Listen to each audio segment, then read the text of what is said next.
discussion during the break with you about some of the wording, and I think I've kind of figured it out based on the responses I was getting when we're talking about public passenger vehicle. That's kind of the overarching definition, whereas taxi cab is a subset of that. Is that correct? Correct. Okay, because I had some concerns about, when I read through this, I read it a number of times, and I kept seeing public passenger vehicle everywhere, and there were 3 different places where the word taxi cab showed up. And I just wanted to make sure that I was clear on that.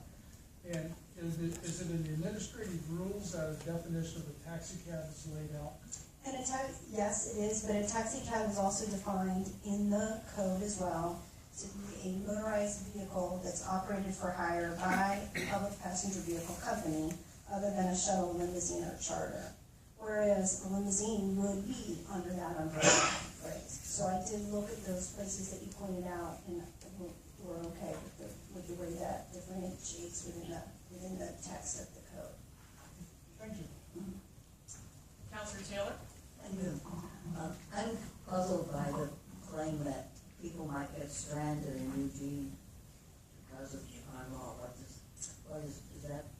It's my understanding what he's speaking to is there is a provision, and this has always existed in our code, and it's not a piece that we are touching or amending through this amendment process, but it talks about it allows for an unlicensed public passenger vehicle operating outside the jurisdictional limits of Eugene and Springfield to deliver a fare from outside here.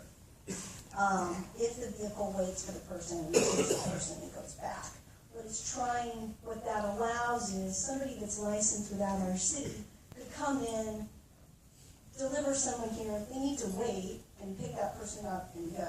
What that prevents is somebody from being a public passenger vehicle outside the city limits, coming in, leaving, coming back. And so that is the reason for that. If you're not licensed here, you're located outside, you can come and drop off, you gotta wait. So I think that's what he's speaking to. Okay, they have to find a licensed driver to take them away. Correct. Correct. Okay, another question is someone if 2 people are commuting to Corvallis, for example, and there's a charge, one person drives the car and the other person pays, do they need a license?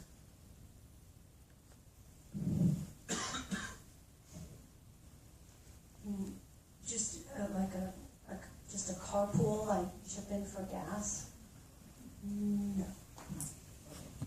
This just occurred to me. Okay, thank you. Sorry. Councilor Zalika?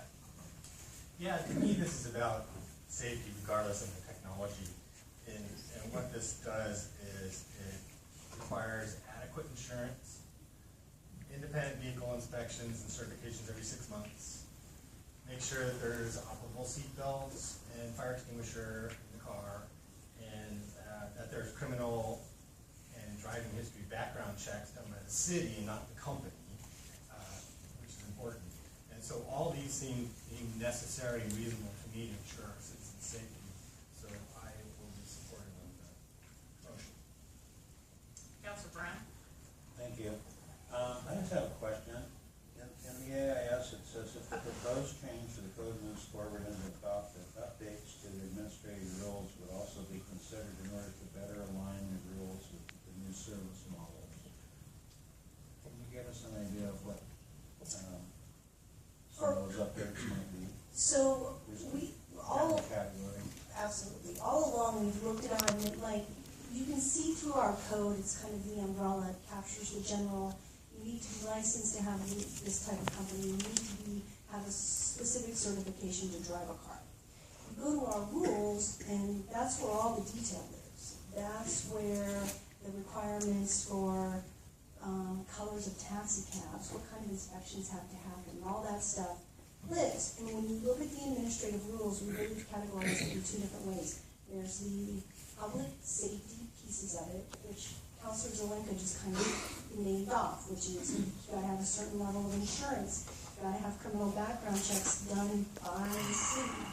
And then you have kind of the non-public safety or cosmetic type requirements, such as a fleet of taxi cabs all needs to be painted the same color.